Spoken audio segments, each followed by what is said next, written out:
नमस्कार दोस्तों, जय आदिवासी जय जोहार। स्वागत है तुमरे एक और नया वीडियो में। तो दोस्तों छिंदवाड़ा लोकसभा सीट सी कुणीन जीत हुई ने कुणीन हार तो तुम काजे में ना वीडियो में देखाड़ीस। तो दोस्तों सबसे पहले मैं देखाड़ दूँ तुमको। आज छिंदवाड़ा एक ऐसी लोकसभा सीट होती जहाँ सारीन कांग्रेसन गढ़ छे है आज भी होतो। ती 2019 चुनाव में जो कमलनाथ अपना मध्य प्रदेश पूर्व मुख्यमंत्री कमलनाथ होते तेरो पीढ़ी नकुलनाथ 2019 लोकसभा चुनाव में अपना मध्य प्रदेश में 29 लोकसभा सीट से तेरे में नकुलनाथ एक असो एकलू सांसद होतो जो कांग्रेस पार्टी तरफ से जीत हासिल कर लो। लेकिन एमी 2024 चुनाव में नकुलनाथ का जे हारन सामना करना पड़ो।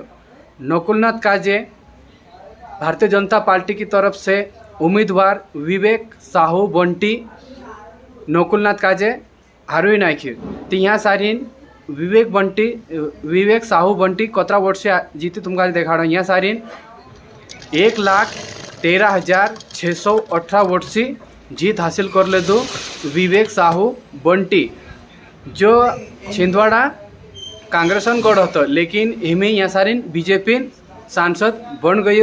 नकुलनाथ काजे हारन सामना करना पड़ो है नहीं। बाय।